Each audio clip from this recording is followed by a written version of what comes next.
Pemirsa Unhas TV, senang sekali saya Zulkarnain Jumar Taufik dapat kembali menjumpai Anda dalam Unhas Daily. Dalam beberapa menit ke depan kami akan menyajikan berita-berita terpercaya hanya untuk Anda.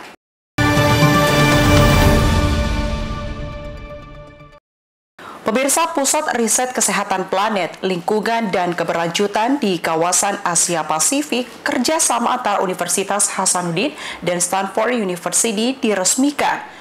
Pusat kolaborasi penelitian lintas negara tersebut akan fokus pada penanganan stunting dan pengaruh perubahan iklim, khususnya di Kota Makassar. Peresmian Pusat Riset Kesehatan Planet, Lingkungan dan Keberlanjutan di kawasan Asia Pasifik ditandai dengan pengguntingan pita oleh Wakil Rektor Bidang Kemitraan, Inovasi, Kewirausahaan dan Bisnis Universitas Hasanuddin, didampingi perwakilan dari Stanford University dan Kepala Dinas Kesehatan Kota Makassar. Pusat riset yang dinamakan Stanford Unhas Alliance for Planetary Health Research in Asia Pacific. Peresmian tersebut menjadi simbol kolaborasi strategis yang hampir berjalan 10 tahun antara Universitas Hasanuddin dengan Stanford University dalam bidang penelitian kesehatan planet dan berkelanjutan lingkungan di kawasan Asia Pasifik. Wakil Rektor Bidang Kemitraan Inovasi Kewirausahaan Bisnis Unhas, Profesor Dr. Engineering Adi Maulana STMPil, mengatakan jika kolaborasi riset akan berfokus pada stunting dan pengaruh perubahan iklim, khususnya di Kota Makassar, di mana penanganan stunting memerlukan waktu yang lama sebab dimulai dari ibu hamil dan kondisi lingkungan. Unhas sendiri sejak 3 tahun lalu mengembangkan riset pada ibu hamil dan bayinya. Penelitian itu melihat berbagai faktor stunting dengan mengikuti anak saat dalam kandungan hingga berusia 2 tahun. Riset yang telah dilakukan kedua universitas ini menjadi rekomendasi yang diserahkan kepada Wali Kota Makassar atau Dinas Kesehatan setempat. Alhamdulillah hari ini kita meresmikan Stanford Unhas Collaboration Center di Universitas Hasanuddin. Kerjasamanya ke depan kita mulai dari kesehatan dulu. Jadi tim dari Unhas dipimpin oleh Dr. Ansariadi dan tim itu bekerja sama dengan Dr. John dan kemudian juga Dr. Joel dari Stanford University.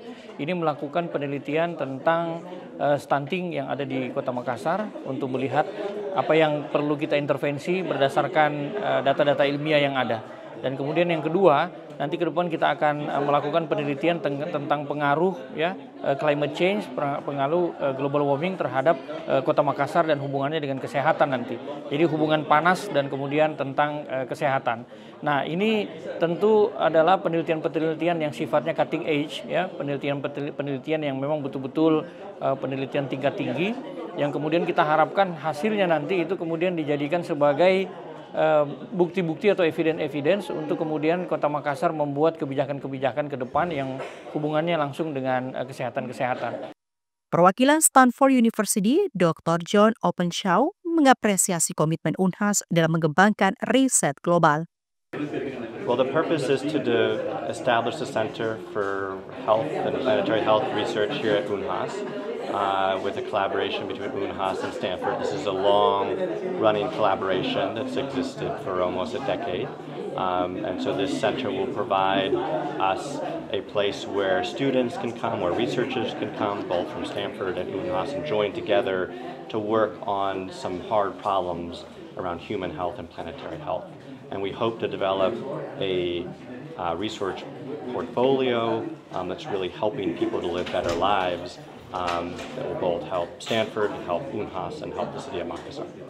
Kolaborasi riset tersebut diakui Profesor Adi Maulana dapat meningkatkan kualitas kesehatan dan menjadikan Kota Makassar semakin sehat. Zulkarnain Jumar Taufik, Unhas TV. Pemirsa, Universitas Hasanuddin menjadi tuan rumah pelaksanaan Third Aksidomi Sulampua 2025.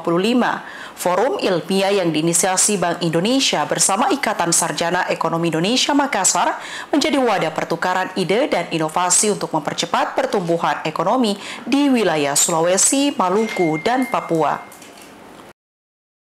Universitas Hasanuddin menjadi tuan rumah gelaran Third Aksidomi Sulampua, Akselerasi Ekonomi Sulampua 2025 yang berlangsung di Unhas Hotel and Convention Selasa 11 Oktober 2025. Kegiatan tersebut diikuti oleh ratusan peserta yang merupakan mahasiswa dan anggota Ikatan Sarjana Ekonomi Indonesia. Aksi Nomi Sulampua yang ketiga ini merupakan forum dan kompetisi ilmiah yang diselenggarakan oleh Bank Indonesia dan berkolaborasi dengan ISEI, Ikatan Sarjana Ekonomi Indonesia Cabang Makassar. Forum dan kompetisi ilmiah ini membahas percepatan perekonomian di wilayah Sulawesi, Maluku, dan Papua.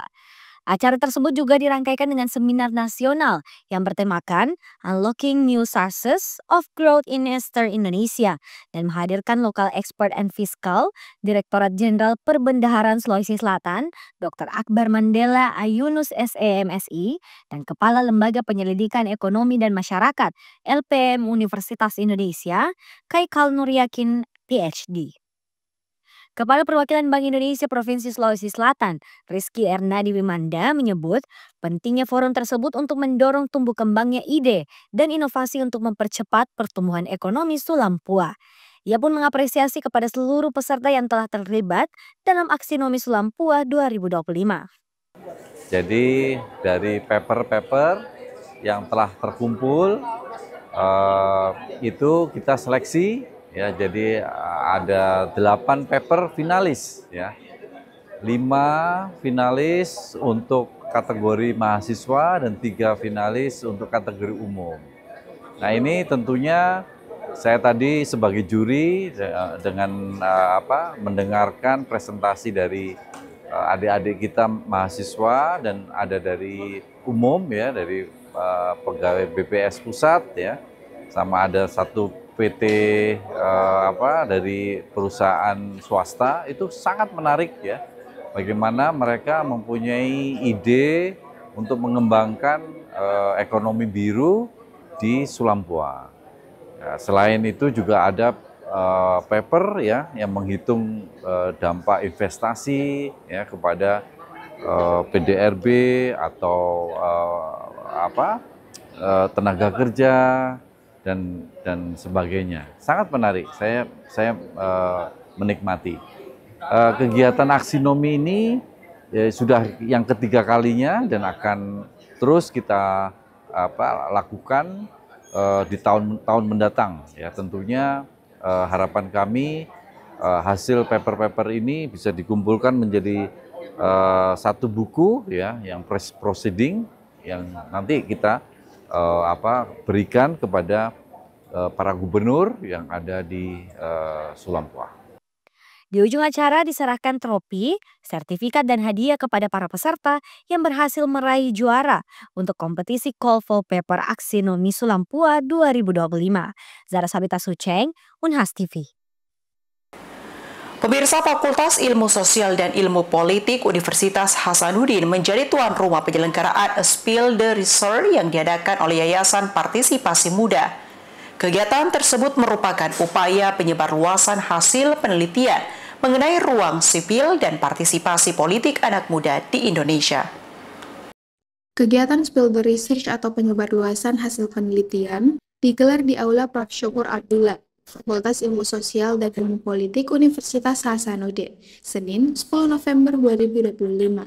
Sebanyak 130 peserta terdiri atas pelajar SMA dan mahasiswa dari berbagai fakultas hadir dan mengikuti kegiatan ini dengan antusias. Universitas Hasanuddin menjadi lokasi penutup dari rangkaian Spill the Research yang sebelumnya telah dilaksanakan di Universitas Gadjah Mada dan Universitas Indonesia.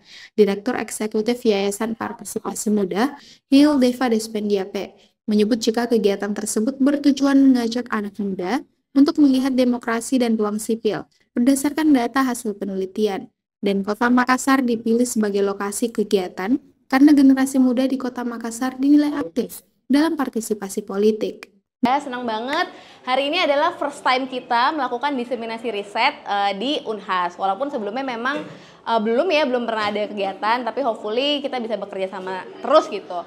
Nah, kalau Spill the Research ini tuh memang kenapa sih anak muda yang kita undang? Biar orang-orang muda ini lebih critical thinking-nya tuh bisa improve gitu. Jadi memandang suatu masalah soal demokrasi kita, itu bisa based on data yang telah kita teliti gitu. Dan yang kedua tentunya untuk bisa memperlihatkan bahwa akademisi gitu ya, dari researcher kita, dari dosen yang juga diundang sebagai speaker, itu juga bisa memberikan ilmu-ilmu baru kepada teman-teman yang masih SMA dan juga teman-teman yang mungkin masih berkuliah di jurusan berbeda. Jadi basically ini tuh untuk broaden the perspektif sih mengenai demokrasi, mengenai ruang sipil gitu. Jadi memang kita senang banget karena partisipannya tuh diverse banget. Ada yang dari SMA, dari Politeknik, dari Fakultas Teknik gitu juga ya.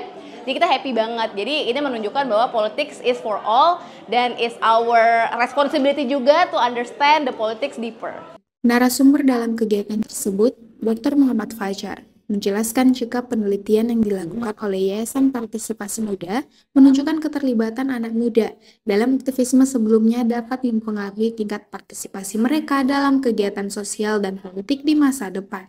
Menurutnya, jika keterpaparan informasi saja tidak cukup, tetapi dibutuhkan aksi nyata dalam memperjuangkan ruang sipil yang sehat. Ya, jadi mungkin setidaknya ada 2 temuan penting ya dari penelitian ini. Pertama yang kami ambil dari penelitian kuantitatifnya sendiri. Jadi sebenarnya sejarah keterlibatan dalam aktivisme sebelumnya itu akan menentukan potensi apakah anak muda akan terus berpartisipasi dalam aktivisme di masa depan. Itu yang pertama. Yang kedua dari temuan penelitian kualitatifnya sebenarnya jadi setiap tidak ada aspirasi politik sebenarnya yang tunggal di antara kalangan aktivis muda di Indonesia. Jadi mereka mempunyai aspirasi yang beragam dan mempunyai strategi yang beragam untuk menanggapi penyempitan ruang sipil di Indonesia. Saya kira itu 2 temuan penting sih yang bisa di-highlight dari penelitian kami. Mungkin mudah-mudahan dari penelitian kami ini bisa menginspirasi ya teman-teman anak muda, terutama untuk yang paling penting itu berorganisasi. Karena hanya dengan berorganisasi, anak muda itu jadi punya kekuatan untuk melawan penyempitan ruang sipil di Indonesia.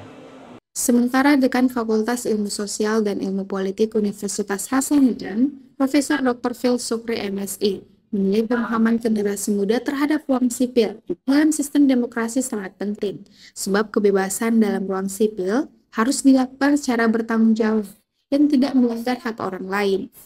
Fakultas Ilmu Sosial dan Ilmu Politik Universitas Hasanuddin menyelenggarakan kegiatan temu dengan generasi muda yang merupakan bagian dari kerjasama dengan Yayasan Partisipasi Muda.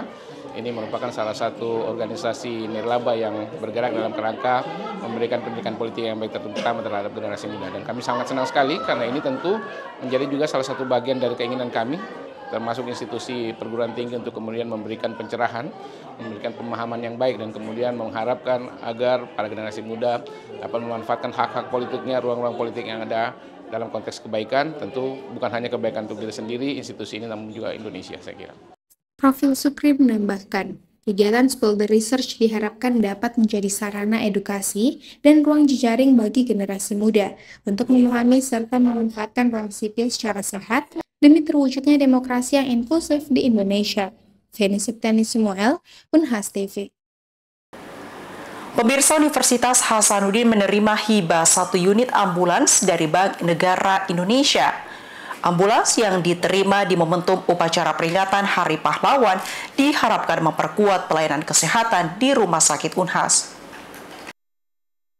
Dalam upacara peringatan Hari Pahlawan yang digelar di lapangan Pusat Kegiatan Mahasiswa Unhas 10 November 2025, Bank Negara Indonesia menyerahkan hibah 1 unit ambulans kepada Universitas Hasanuddin.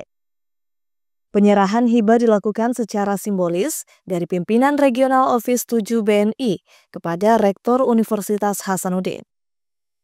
Dalam kesempatan tersebut, kedua pihak juga menandatangani dokumen serah terima sebagai bentuk komitmen kerjasama di bidang layanan sosial dan kesehatan. Rektor Universitas Hasanuddin, Profesor Dr. Insinyur Jamaluddin Jompa MSc, menyebut jika bantuan ambulans itu sebagai simbol Rumah Sakit Unhas yang selalu siap menjadi garda terdepan bagi kepentingan masyarakat.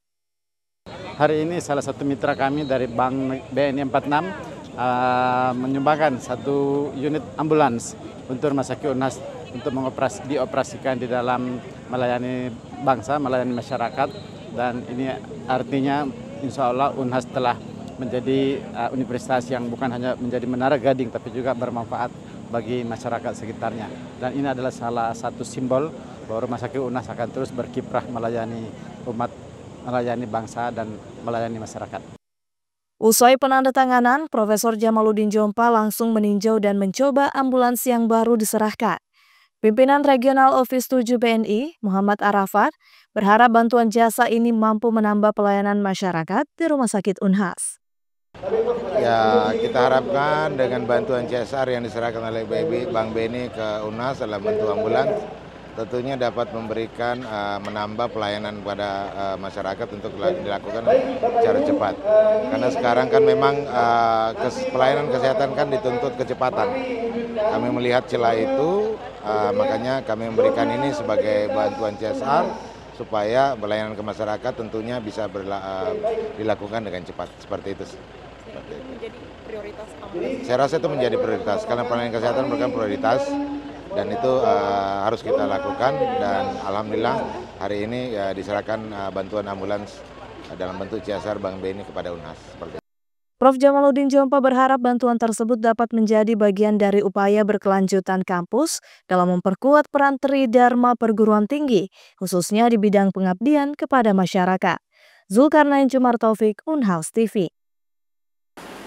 Pemirsa, Universitas Hasanuddin dan Universitas Paramadina memperkuat sinergi dengan menjalin kerjasama dalam bidang pendidikan, riset hingga hilirisasi dan inovasi. Kerjasama tersebut merupakan komitmen keduanya dalam mendukung agenda hilirisasi sumber daya alam nasional. Penandatanganan nota kesepahaman dilakukan oleh Rektor Universitas Hasanuddin, Profesor Dr. Insinyur Jamaluddin Jompa MSc, bersama Rektor Universitas Paramadina, Profesor Dedik Junaidi Rahbini MSc PhD, yang hadir sebagai keynote speaker dalam seminar hilirisasi sumber daya alam dan ketahanan energi di Gedung Arsyad Rashid Kampus Unhas Tawanan Rea, Jumat 7 November 2025. Kerjasama ini menjadi bentuk komitmen kedua perguruan tinggi dalam mendukung agenda hilirisasi sumber daya alam nasional. Kolaborasi dilakukan tidak hanya di bidang pendidikan, tetapi juga dalam pengembangan riset, inovasi, dan kewirausahaan lintas kampus. Rektor Universitas Paramadina, Profesor Dedik Junaidi Rahbini menjelaskan jika kedua universitas sepakat untuk memperkuat sinergi, termasuk dalam pertukaran pengetahuan dan peningkatan kapasitas sumber daya manusia. Di dalam pembicaraan itu, saya meminta Pak Rektor apakah berkenan kampus Paramadina yang memang jauh lebih muda dari UNHAS bisa belajar, dan kita bikin, oh bisa. Langsung menelpon Wakil Rektor dan jadi, karena template-nya ada dalam waktu 15 menit jadi ya. Dan ini akan diisi nanti yang pertama adalah seminar ini kan kaitannya dengan hilirisasi. Nanti akan bantu pemerintah mendorong sosialisasi pembangunan industri ini ya. Yang kedua, untuk akademik saya akan membuat diskusi ilmiah ya, pembicaranya dari UNHAS dan dari Paramadina. Dan juga banyak yang lain yang tukar-menukar dosen dan lainnya. Prof. Didik yang juga tim ahli Satgas PHKE berharap kerjasama antar perguruan tinggi ini dapat menjadi motor penggerak percepatan hilirisasi sekaligus memperkuat riset nasional di berbagai sektor. Zulkarnain Jumar Taufik, Unhas TV. Pemirsa, Universitas Hasanuddin bersama Badan Riset dan Inovasi Nasional meluncurkan Pusat Kolaborasi Riset Kepiting Berkelanjutan. Ini akan menjadi payung riset nasional untuk mengembangkan kepiting dan rajungan. Pusat Kajian Riset Kepiting Berkelanjutan atau disingkat PKRKB diluncurkan di ruang sidang Fakultas Ilmu Kelautan dan Perikanan Universitas Hasanuddin, Jumat 7 November 2025. Pusat kajian tersebut diharapkan tak hanya menjadi ruang koordinasi antara UNHAS dan BRIN, tetapi juga sebagai lokus utama riset, pendampingan, hingga hilirisasi inovasi kepiting. Sebelumnya, tim PKRKB telah memulai sejumlah kegiatan awal sebagai dasar pemetaan riset, di antaranya melakukan survei hatcher di beberapa unit pembenihan, kunjungan lapangan, serta audiensi dengan mitra industri, pemerintah daerah, dan pelaku usaha. Kegiatan tersebut menjadi langkah awal dalam menyusun roadmap kerjasama PKRKB ke depan, dikatakan Wakil Rektor Bidang Kemitraan Inovasi Kewirausahaan dan Bisnis UNHAS, Profesor Dr. Engineering Adi Maulana STM Hill, PKRKB dapat menjadi pusat riset yang mampu mendekatkan penelitian dengan kebutuhan masyarakat dan industri.